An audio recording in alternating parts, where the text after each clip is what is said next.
সবাইকে নমস্কার জানিয়ে বলছি, প্লিজ দয়া করে কেউ কাউন্টিং এজেন্টরা এবং প্রার্থী ক্যান্ডিডেটরা তারা ভোটিং এলাকা ছেড়ে আসবেন না।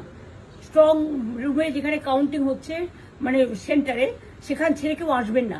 এটা বিজেপির প্ল্যান। প্রথম 2-3 রাউন্ডে আমি কালকে থেকেই বলছি যে ওদেরগুলো আগে দেখাবে, আমাদেরগুলো পরে দেখাবে।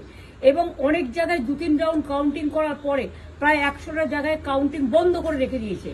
এবং কল্যাণীতে ধরা পড়েছে 7টা মেশিন, যেখানে কোনো মিল নেই।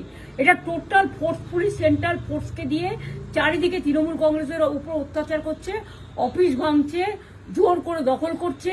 এসআইআর নামে আপনারা দেখেছেন ভোট লুট করেছে যাতে যে সিটগুলো জিততে পারে। কিন্তু এখনো এমন 70টা সিট আছে, 100টা সিট আছে যেগুলো আমরা এগিয়ে আছি, সেগুলো বলছে না। টোটালটাই মিথ্যে নিউজ খাওয়াচ্ছে। আগে ডিআইসিও এই খবরগুলো দিত, কিন্তু তাকে কালকে চেঞ্জ করে দেওয়া হয়েছে।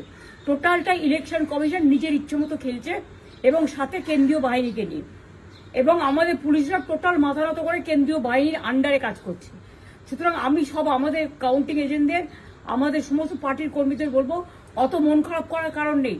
আমি বলেছিলাম সূর্যাস্তের পরে আপনারা জিতবেন। 3 রাউন্ড 4 রাউন্ড কাউন্ট হলেও এটা 14 রাউন্ড থেকে 18 রাউন্ড কাউন্ট হয়, তখন আপনারা জিতবেন। Wait and see, watch. আমরা সবাই আপনাদের সাথে আছি, আপনারা কেউ ভয় পাবেন না, নিশ্চিন্তে থাকুন। আমরা বাঘের বাচ্চার মতো লড়াই করে যাবো।